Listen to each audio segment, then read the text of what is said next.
Hi friends, welcome back to our channel. Friends, మన ఛానల్లో cricket సంబంధించిన ప్రతి చిన్న అప్డేట్ మన ఛానల్లో రెగ్యులర్ వస్తుంటాయి.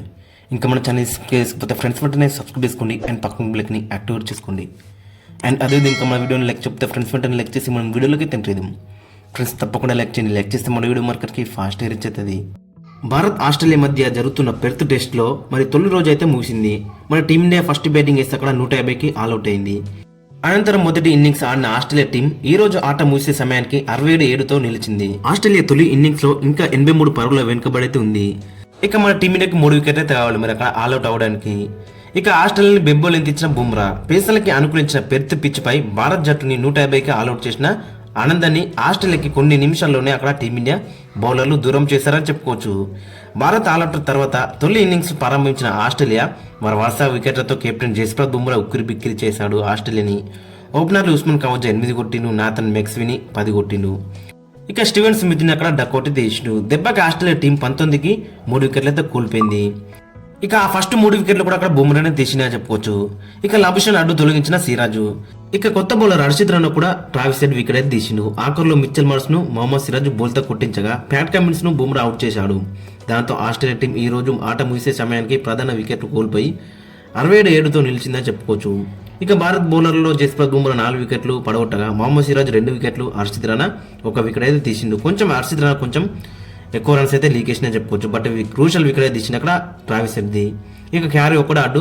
ప్రస్తుతం క్రీజ్లో ఆస్ట్రేలియా బ్యాటర్లు అలెక్స్ క్యారీ 19 మీద ఆడుతున్నాడు. 28 బాల్లో 3 4 అయితే కొట్టిండు. ఇక మిచెల్ స్టార్క్ అక్కడ 6 కొట్టిండు 14 బాల్లో. వీళ్ళిద్దరైతే క్రీజ్లో అయితే ఉన్నారు ప్రస్తుతం. ఇంకా వాళ్ళకి నేతన్ లయన్, జోస్ అజ్విల్ మాత్రం మిగిలి ఉన్నారు.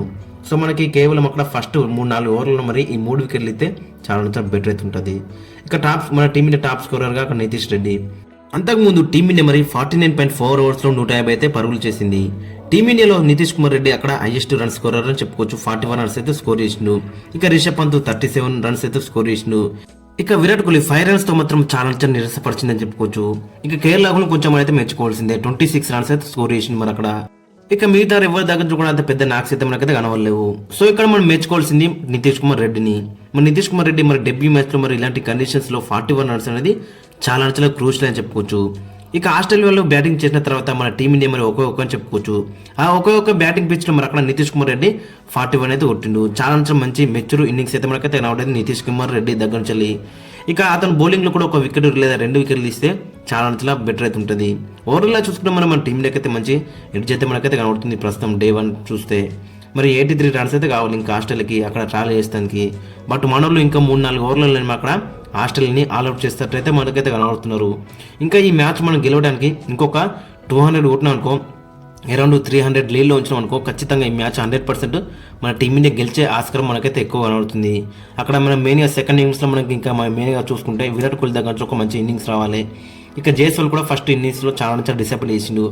అతని దగ్గర నుంచి కూడా ఒక 50-60 రన్స్ అతని దగ్గర నుంచి రావాలి. ఇక కేఎల్ రాహుల్ కూడా అదే ఫామ్ను కంటిన్యూ చేయాలి. పడికల్ దగ్గర నుంచి కూడా 30-20 రన్స్ అయితే కావాలి.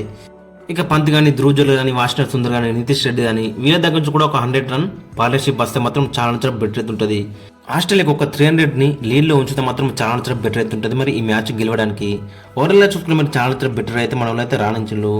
ఇదే ఫామ్ను మరి డే 2లో కూడా కంటిన్యూ చేస్తే మాత్రం చాలా బెటర్ అయితే ఉంటుంది. ఫ్రెండ్స్ మరి మీకు ఒప్పునైతే కింద కామెంట్స్కి వెళ్తే మెన్షన్ మరి డే 1 గురించి మీరేమనుకుంటున్నారు.